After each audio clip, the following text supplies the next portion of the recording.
If you are into movies and movie-related discussions, you've come to the right place. Who am I, you ask? I am The Wiz, and I'm here today with... Zero. Happy 4th, Zero? Yep. Yeah, all right. Zero, we're here today to review the 1989 war film Glory, starring Matthew Broderick, Cary Elwes, Denzel Washington, and Morgan Freeman, directed by Edward Zwick. I think when we chose this one, you haven't heard of this movie before, correct?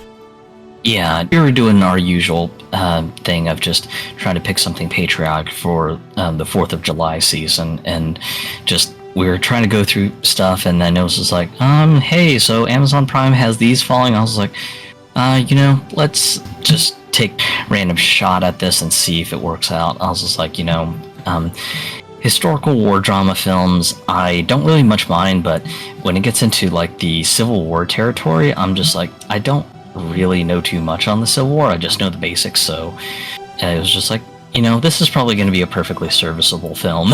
Yeah.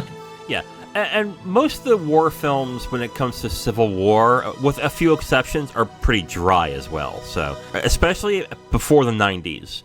And the way I'm talking about this film today is before Saving Private Ryan and after. And there's a distinct reason as to why that is, and we'll get into that. We chose Glory for this one. I was surprised. I guess I shouldn't have been surprised, but the thing that caught my eye immediately upon watching the film was the distinct difference as to how the film has been made and how it was shot. Because I don't know if you remember the big deal about Saving Private Ryan when it came out, and it was mainly because of how it was shot and how gritty it was, how bloody it was, and how it proved to the studios that an audience can handle something that intense when it came to war films.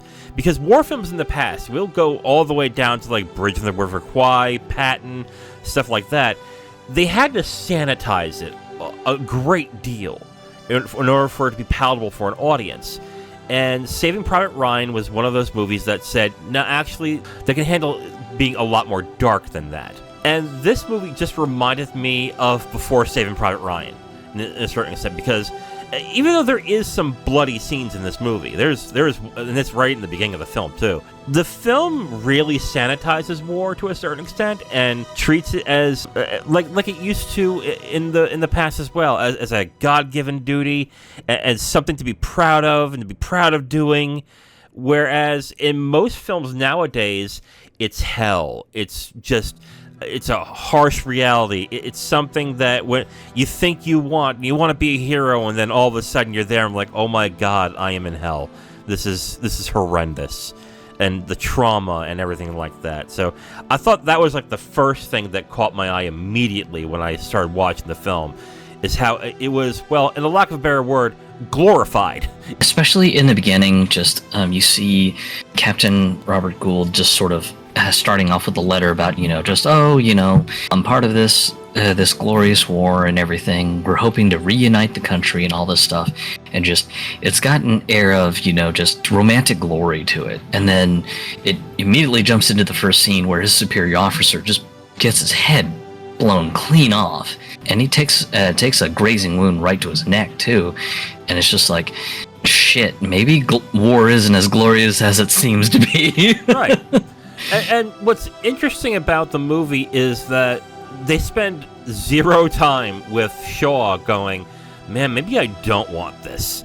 He just immediately goes right back into it. Like it's like, I just saw my commanding officer get blown off like a bullet from a watermelon, but okay, let's do it again. I'm like, whoa, what? It's like, wait a minute. Like, there's the scene in the beginning of the movie where he's in he's in I guess it's a medic's tent or a medical tent? Yeah, a field hospital, yeah. Thank you, field hospital. And he's hearing people getting their legs chopped off and all the gore around him and everything, and here he is just getting a little bit of a bullet out of his neck. And you could have had something emotionally palpable there that could carry the entire film, but they just forget about it right after. And I'm like, that's kind of a thing that they could have done more with, but they just decided not to, which was kind of disappointing. I think that's going to be one of my bigger problems with this film, is that there are deeper topics that they can go through in this movie, and they just don't. They just go through, I think, the same paces that you would with any other war film around that time. And this is more of a criticism of war films of that time period, but still, this is a story that I think deserved, a much deeper dive emotionally when it came to what was going on in this movie. This film is about the 54th All African American Regiment, the 54th Massachusetts Volunteer Infantry. Shaw, who's played by Matthew Broderick, basically is commanding these African-American volunteers into an army regiment. It goes from him doing basic training with these men to the end of the line with their regiment, and we won't get into that right away. I think the one thing I had a problem with in this film is that the main character always was Shaw in this. It was always Matthew Broderick's character. And part of the problem is I don't like Matthew Broderick in the role, and the other is I thought the story would have been much more interesting if it was more one of the black soldiers. And I was distinctly thinking about Andre Braugher's character, who played, or I think they call him Thomas, but they don't give him a rank in the film. Initially starts off as a private, and I think he ends up later ranking up as a corporal or something. Yeah. I forget. That character would have had a very interesting arc to deal with, going from being a freed man and being very bright-eyed and very idealistic, to then going through basic training, going through the harshness of it and what he goes through, to then being a soldier. And that would have been a very interesting arc, and to deal with all the more interesting characters within the soldiers and everything. Instead, they kept the film about Shaw, which I thought, again, this is something that happened at the time, and it was more common than it was back then, but I think that was an issue that I had, that because Shaw as a character is still kind of one note. It's not like I don't like the character of Shaw, it's just that I feel that there was more depth into the other characters. Even if you were to do what was Cary Elwes' character, Major Cadet? I forgot his name. Major Cabot Forbes. Thank you, Major Cabot Forbes. He was a more interesting character than I would say Shaw in this. But I just felt like were to concentrate on what character, I thought Shaw was the wrong move. I definitely agree that it would have been interesting to focus on maybe some of the more significant members of the unit and everything. For me, I think if the focus was put onto Morgan Freeman's character, Sergeant Major John Rawlins, that could have made for something interesting, especially since Sergeant Major Rawlins sort of ends up being the bridge between the unit and Shaw, and just sort of ends up helping to communicate the unit's dissatisfaction and concerns properly. We're going on a different avenues to where we think we can improve the movie. That's interesting. No, that's interesting. I agree to a certain extent. That might not have been a bad move, but I honestly, I pick Thomas because I think the performance from Braugher is a lot better than any of the other soldiers in the movie, including Denzel Washington, which we will get to. No, Morgan Freeman's character is not a bad idea in that, actually. It might be actually a better idea, now that you come to think of it. Why don't we just get right to performances? I've already mentioned, I think Broderick was wrong for the role. I initially thought first that, oh man, he's too baby-faced to actually do this role. And then my dumbass decided to oh, you know what? Let me look up the actual character. And then I'm like, oh, well, he was 26 and oh, that's what happens? Oh, shit. It's oh. Yeah. I just spoiled the entire movie for me. Excellent. Age-wise, he fit, but the performance I don't think was that good. It wasn't bad, but I would have preferred someone else in this role. I did like Cary Elwes, even though he got cut massively during the middle of the film. You don't see him at all within the middle and the end of the film, really. And I've already said Andre Braugher is actually a very good performance. Freeman's fine, and I thought, okay, I like Denzel Washington in this film, but I like him as an actor who is more thoughtful and much more of a deeper character than someone who is showy and bombastic, and I guess in this character's sense, he's kind of a braggart in a certain sense. He does definitely that. He does do a good performance in this, but I find myself liking Braugher a lot more. I think that his performance is much better, but since Denzel's is much more showier, it gets more of, I guess more of the acclaim in this. And I can already tell the scene that he did that got him the Oscar for this movie, but... Pretty much just agreed with you on the most part. I kind of liked Morgan Freeman's performance in this as Sergeant Major John Rawlins, because he comes off as almost kind of stoic, in a sense, even though the unit is sort of thought of poorly for most of the movie, unfortunately. But that was sort of the reality of the actual tale of this unit. They're pretty much frowned upon by a lot of the other all-white units and everything. As far as Denzel Washington's performance as Private Silas Tripp, that started off interesting because I initially hated Private Silas Tripp. I was like, God, what an ass! Once you sort of see his motivations and everything come out, especially just towards the end of the movie, then you kind of understand like where he's coming from and just why he's the way he is. But he does evolve and grow towards the end as well too. And then of course, much like you mentioned, Andre Braugher as Corporal Thomas Searles was another good one, because just starts off as like just this bright-eyed idealistic person who's just like, oh yeah, this war is just something that we got to go through for the betterment of this nation and everything, and thinking it's just going to be kind of like the romanticized books and stuff that he's read as a black free man. But going through the basic training and stuff like that, it's nowhere near the idealistic and romanticized image of all the books that he's read. Yeah. And he just sort of grows from that. I would say his growth in the film as it's constructed seemed a little, I guess off is probably the best way I can do it, because there wasn't that realization of him toughening up at a certain point. It just went from him getting his ass kicked by the commanding officer to then suddenly he's fine. And I would have liked that bridge between where he realized he had to toughen up to where he becomes a soldier that he is in this. I think that they kind of grazed over that a little bit.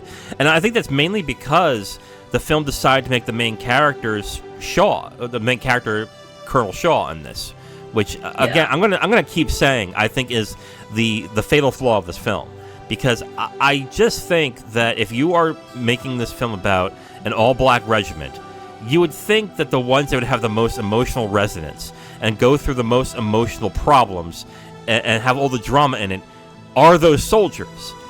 But they concentrate more on Shaw and the fact that he is turned into a sort of kind of pariah amongst the officers, which I'm like, I don't care. He barely is in this movie. He just gets to deal with a quartermaster who's kind of a dick and another commanding officer who does something terrible, and that's about it. That's all the drama on his end. The rest of it is, I am proud to do this regiment and to get these guys into fine soldiers. I'm like, and it's like, okay, great. I don't care. It's like, this could have been a very good supporting performance. I understand why they made that decision, because at the time, all they cared about was how we're going to get the most money and since more white people actually go see movies in the theaters, we want to make sure that they can identify with the main character, thus Shaw is the main character. Where I think it would probably have been better if it was an ensemble piece with Tripp and Braugher's character and Freeman's character as the main characters.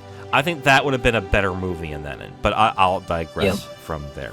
The action scenes in this film, I gotta say, I definitely appreciated how the action scenes were done, and for one main reason, and it's the fact that none of the film had CGI, which, which I know, back then, of course not, but seeing war films after Saving Private Ryan, you don't realize how much CG and how much just computer-generated graphics and green screens are in these films.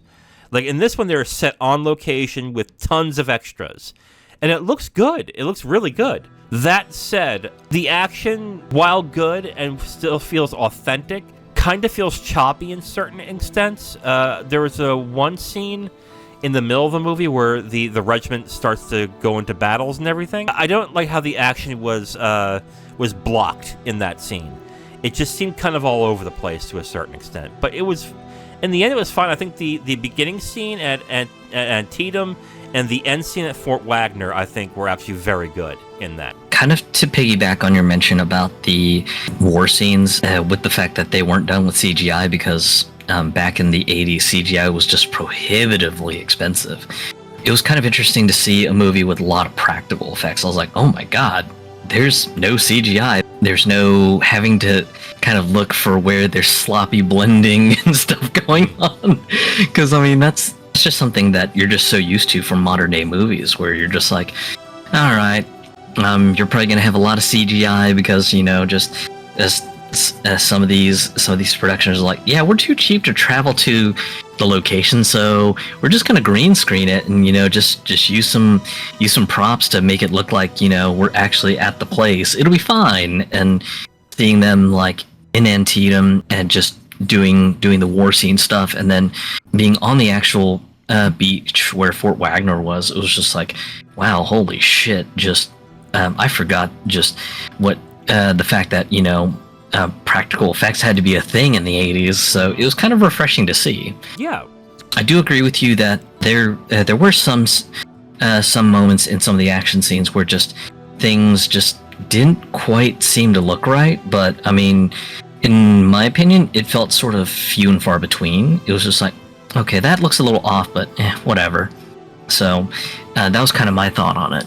I think really just some of the frictional moments, be it within the unit or with the unit interacting with other units, was sort of interesting to see, because the way that the shots were framed, it sort of kind of gave you like a sense of tension. Just there was a lot of clutter, and just visually things looked a little bit jumbled up, and you're just like, oh man, something serious is about to happen. And arguments would just seem like they would sort of build up to a powder keg. And I think to the cinematography, and the cinematography is pretty good. Yes, the cinematography won the Oscar that year for this, and it is very good. I think the way that the film, the action scenes are shot when the shooting happens is actually really good. I think the action when it goes to hand-to-hand or close combat is messy. It doesn't feel like there's a landing on any of these fight scenes. Some will say, well, that's kind of the style of the time. You know, insert Simpsons meme here. It still lessens the impact of those action scenes when it comes to that. But I agree that the cinematography on those sequences are actually really good in that scene. We're going to get to spoilers for Glory, the 1989 film starring Matthew Broderick, Morgan Freeman, Denzel Washington, and Andre Braugher, directed by Edward Zwick. If you have not seen it, you can stop here and come back when you're ready. We'll get into spoilers in 5, 4, 3, 2, 1. There's two things I want to talk about in spoiler. The first thing I want to talk about is Private Trip and when he goes AWOL. This scene is probably the scene that got Denzel Washington his Oscar, and the reason why I'm saying that is because of the look on his face as he's getting whipped. And I think you know the one look I'm talking about, correct? Yep. Yeah. And before that scene, I was watching this film going, how did he win the Oscar for this? It's not a bad performance. It really isn't. But then I'm watching it going, he's just arrogant. Okay, sure. It's like, okay. And then when that scene pops up, I'm like, oh, okay. It's like, I get it now. Yeah, the scene where he is getting whipped, he plays it perfectly, because he clearly is playing the character like he's in pain, but he's toughing it out while looking at the commanding officer. And then the tear that drops in his eye is like, oh my God, that's actually really good. Yeah. I was like, shit. It's like that scene right there is like, okay, I get it now. That's how he won. And after that, his performance is good. But I think, and here's another problem I have with the film. It seems like all the key scenes that we would have needed for the black soldiers in this scene were cut. The evolution of Braugher's character from being very bright-eyed and innocent to then being a soldier is just washed over. Trip going from being beaten and going through what happened to then being okay with the unit and being almost a leader, washed over. Morgan Freeman's character going from kind of somebody who's like, I guess, who takes it seriously to then being a leader, washed over completely. And I just think it lessens the impact of the film itself. Even though I am going to end up liking the film, I just think there was a better film inside of this that they just decided to not go through, or they made Shaw the main character of the film. Because let's be honest here. I mean, yeah, I bet Shaw had to go through some things as well, but it's nowhere near as interesting and as compelling as what I would say the soldiers went through in this. And it's kind of funny that you mentioned the scene where Private Trip ends up being whipped and struck for desertion and everything, because I was watching it on Amazon Prime, and of course with Amazon it's got the little like factoid x-ray thing, and I remember I had to hit pause because I was like, shit, I gotta take a bathroom break real quick. And then the x-ray fact popped up on that. It was just like anachronism. Shaw's unit actually did away with the practice of whipping and beating soldiers for desertion. So this actually would have never happened historically. I was just like, oof. So, all right. I mean, films do that. Films do that. It adds to the drama of the story. So I guess if you're looking for this film as just a historical piece, yeah, that would kind of piss you off. But again, I kind of get why they went that route, even though now that you mentioned it and come to think of it, is kind of weird how this guy was friends with black people, who was considered a very good ally to them at the time, and then he decides to do the one thing that he knows happens that dehumanizes them, but he decides to do it anyway in front of the regiment. It was like, that's not great.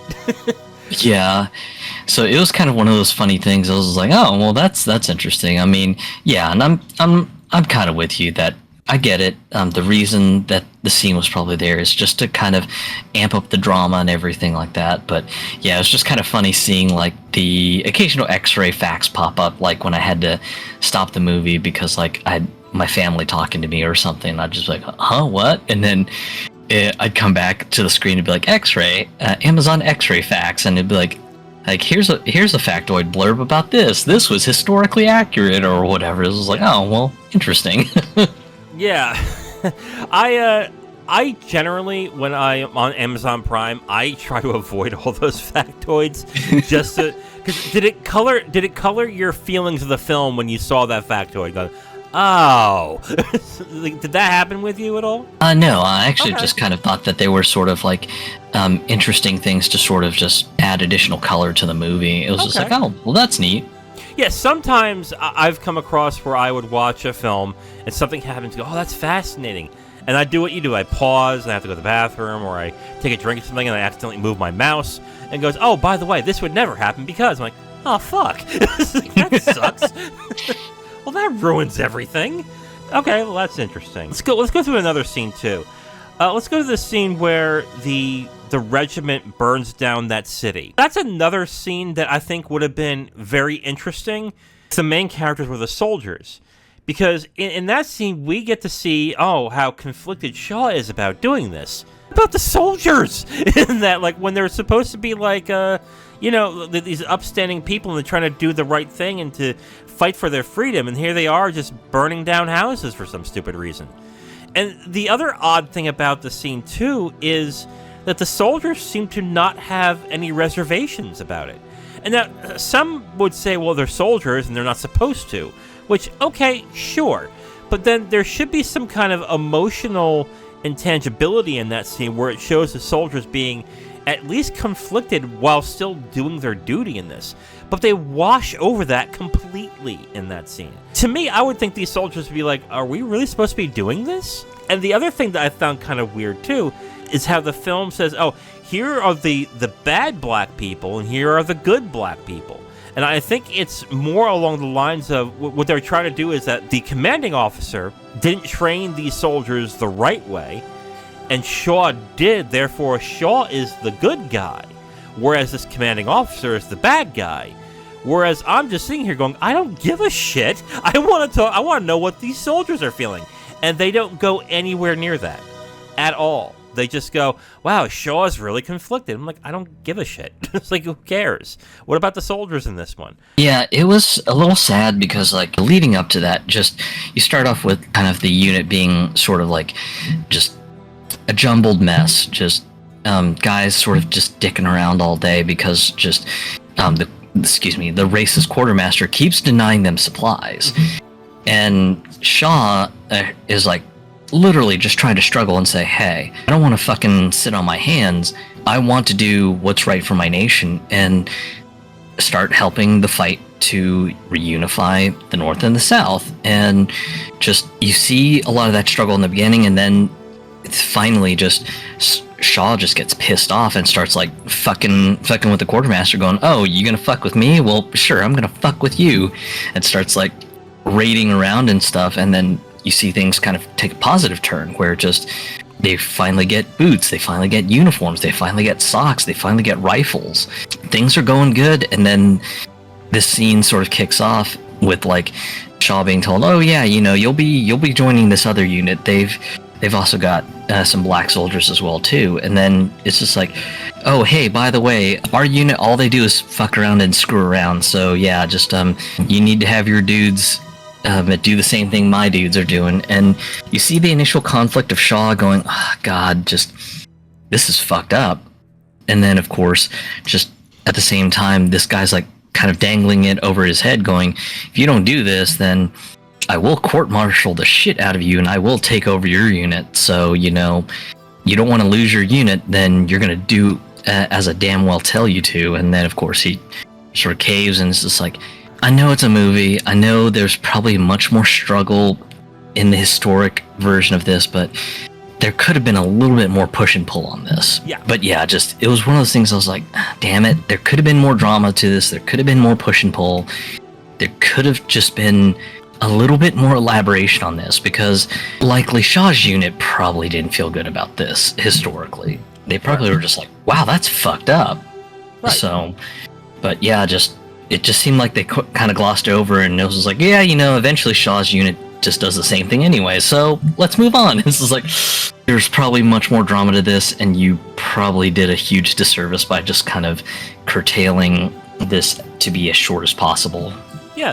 And again, like, we hear nothing about how the soldiers feel about this, which I think would be the more important people to know about how they feel about what they're doing.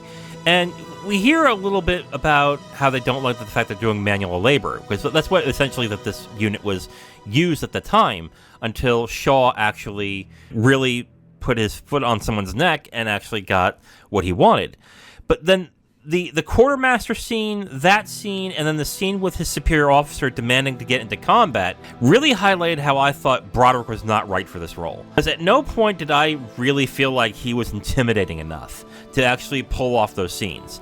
He still seemed, and this is just Broderick, I think, he has this whiny kind of voice that when he's acts angry, he kind of sounds childish.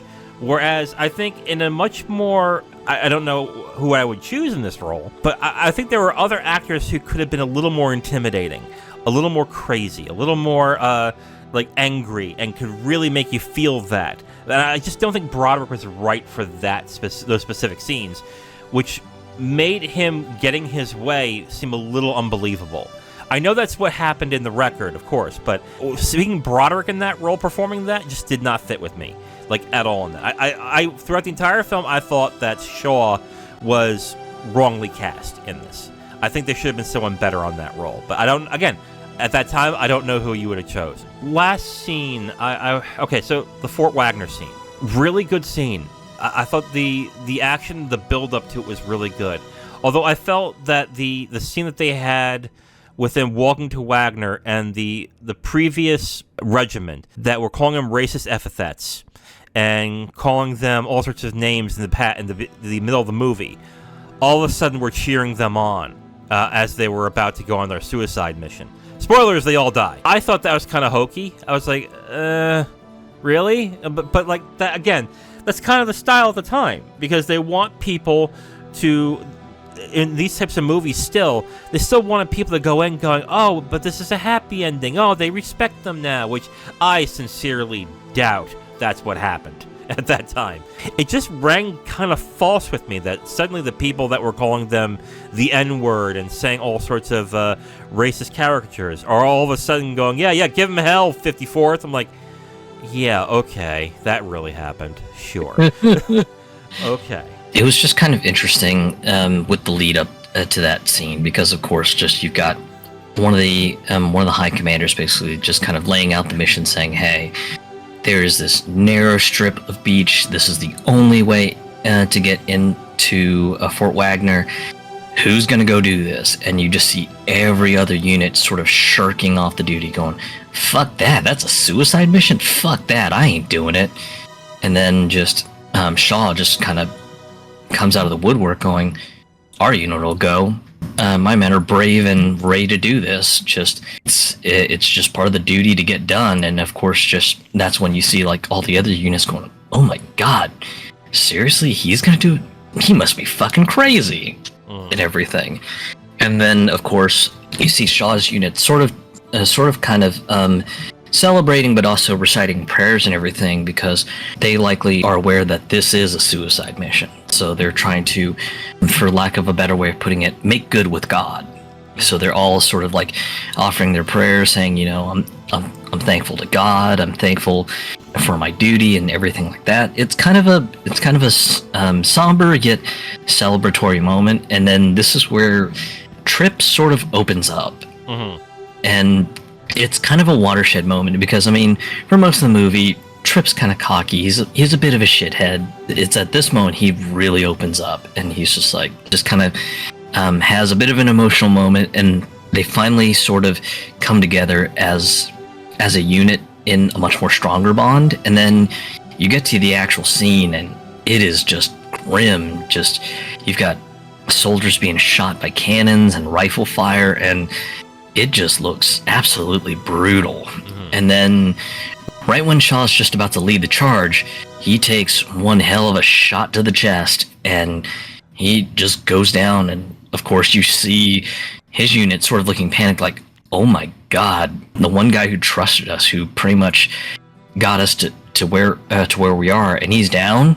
Oh my god, what the hell do we do? And then this is sort of when Trip sort of kind of gathers the courage in him, and then that's when he begins hoisting the flag and just letting the colors unfurl out and just trying to push the unit to go forward. And then just you see the unit just doing their damnedest to try to survive this just terrible suicide mission. It's just an absolute brutal scene, and it is in no way glorious. Yeah, I mean, the action in this scene is pretty good. It's actually very good, except for, again, the hand-to-hand or close combat scenes. They just are. It just seems like they're hitting air, and it's kind of like bad professional wrestling, where like they swing and then all of a sudden, ah! And I'm like, okay, like that's great. The emotional resonance of the scene is very good in that movie, in that scene. When Shaw gets shot down, of course, I spoiled it for myself looking it up, but it was actually an effective scene in this. And then with Trip going forward was actually really good too. The closing of that scene, which is where the guys get over the hill, and then boom, there's like a bunch of guns pointing right at them, and obviously they're dead after that, was surprisingly powerful in that scene. I thought it would have been a lot more powerful if we saw more of Cary Elwes' character in the scene, in the movie. We saw him a lot in the beginning, but he kind of went into the background like throughout the rest of the film. Like I don't think I barely saw him in the film. Did you? He was definitely very prominent in the beginning, especially when he's sort of trying to be sort of Shaw's counterweight and everything. And then pretty much just after the 54th sort of get the recognition, he sort of vanishes, and that's it. Yeah. Apparently his role was cut significantly in this film. I read about that a little bit. But the closing scene is something that I think highlights my biggest problem with this movie. So at the end of the movie, what happens is you see the dead bodies of that battle, and you see the Confederate soldiers digging a mass grave. This is what happens, was what happened with a lot of soldiers in the Civil War, especially black soldiers. Is what they did was the Confederates dug a mass grave, took the bodies, threw them all in, digged them back into the ground, and that was it. And the final scene is them throwing Shaw into the mass grave, which at the time was considered a huge insult. You don't do that to an officer. You don't do. The officer gets his body sent back to his family, and it's the soldiers who get dug in the mass grave. But because they detested Shaw so much that they threw him in with the black soldiers. That being the end was like, why? I think if the end of the movie was them digging the mass grave, and then you see credits, and then you see him dig the hole back up, and then saying, oh, job's done, I think would have been a much more powerful statement as to the hatred of the South at the time, than to be like, oh no, and Shaw's in there too? Oh no.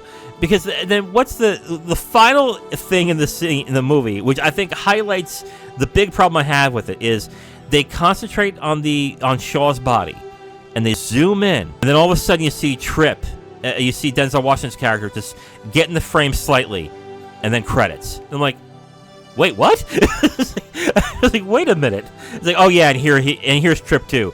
Bye. I'm like, what? It's like, wait a minute. Like, that's a little strange. But yeah, it was a bit abrupt. Yeah. So yeah, I just felt like again, I think this is all going to highlight where I think the big problem I had with the film was that I think the main characters should have really been the soldiers, and then Shaw would have been like a very showy supporting performance. It should have been an ensemble movie about these soldiers, and Shaw and Cary Elwes' character should have been like supporting performances in this movie, I think. I don't think they should have been the main characters. And I think that scene really highlighted to me the errors in what they made the film to be on that one end.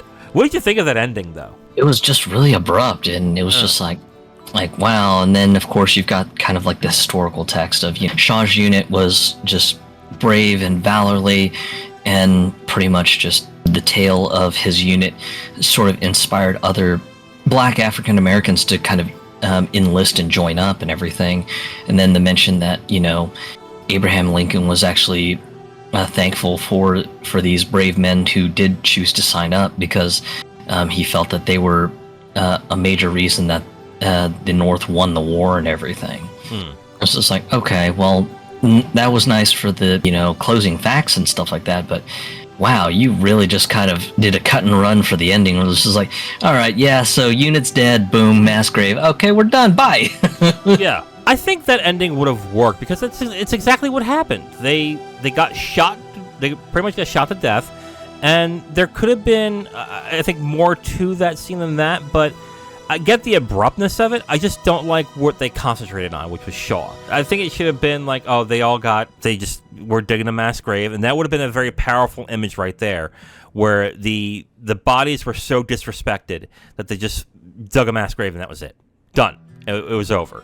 I think that would have been the best way to end that scene, and not concentrate on Shaw so much. It is my, I didn't mind the abruptness, but I think the concentration of which character to rely on was, I think, the weird part of it. Final thoughts on Glory. I went into this film surprised that I reacted so well to the old school style of how they did war films around the time. I liked the fact that they dealt with extras and it was more location based. I definitely enjoyed that aspect of it. I had an issue with the concentration of where the movie was going through. Like, I don't like the fact that Shaw was the main character. I thought that was an issue with that. Although I understand how films were made back then, why that was, I still think that the soldiers probably would have been the better characters to go with in this. Despite that, I did like the movie. I didn't like it. I'm going to get the feeling I didn't like it as much as you, Zero, but I did enjoy the film and thought it was good for what it was.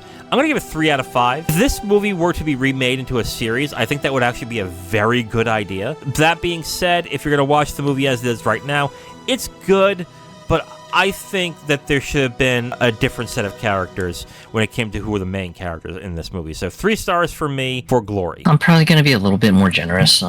Probably set this one at a 75. The war scenes definitely had a little bit more impact than some modern day war scenes and stuff like that, especially just from the fact that just it's all practical effects. There was no CGI or green screen technology and stuff like that. So it was very good there. It was interesting seeing the growth of the unit from being just a bunch of ragtag misfits that were dismissed by some very racist folks and everything, and then seeing them just sort of grow into just being this dedicated fighting unit who proud to have volunteered to do this and everything. Then you have that one scene in the middle of them sort of sacking and just destroying this one little town and everything that I felt could have had a little bit more drama, but didn't, especially with Shaw's sort of lack of protesting and everything. It was just kind of a, hey, maybe we shouldn't do this. And then, okay, well, if I might lose my unit, fuck, okay, I guess my guys will have to do it anyways. You have scenes like that which could have used much more drama and much more human interest, and it just sort of glosses over that. It's like, okay, well, this was the thing that happened. It's just like, guys, you had a great opportunity to do something here. And then, of course, the ending would have been a little bit impactful, but yeah, that would, overall, I came out pleasantly surprised because, again, as I mentioned in the start of this podcast, I don't mind war movies, but the Civil War is not really something that I have, like, fanatic knowledge on, so I was just like, alright, it's probably going to be a fine movie, but this movie had some great impact to it, so that's why I'm choosing to go with a 75%. Okay, not bad. So 75% for you and 3 stars for me on Glory. Good movie. If you haven't checked it out, I think you should. It's on Tubi, and I think it's on Amazon Prime. A definite throwback, I would say, to what war films used to be. So very patriotic, too. A lot of patriotic music as well, something I should point out. But yep, 3 stars for me, 75% for Zero on that. So Zero, next week, as it being the 4th, and we're going through Patriotism Day and all that stuff, I think the better thing to do at this point is to watch some Akira Kurosawa films. Makes sense, right? So why don't we talk about what we're going to be watching next week? We will be watching The Hidden Fortress, the Akira Kurosawa film. Yes, from 1959. This film, I've heard great things about this film. I have yet to see it, so I'm definitely interested in watching this. But I think the one thing this film is most known for now is that it was an inspiration to George Lucas for Star Wars. I think that's what it's most known for nowadays. Except if you are a big cinephile, then it's like, oh, it's Akira Kurosawa, you know? So yeah, I'm definitely interested in watching this. I would love to see more Akira Kurosawa, so I'm there. How about you? You excited? Yeah, this one should be a fun one to watch. So, but I'm also someone who deeply appreciates the Kurosawa films, so expecting this to be a pretty good ride. All right, guys. Well, that is it for this episode of I Am The Wiz. Tune in next time where we review the film The Hidden Fortress, directed by Akira Kurosawa. I am The Wiz. And I'm Zero. And we'll talk to you next time. Bye.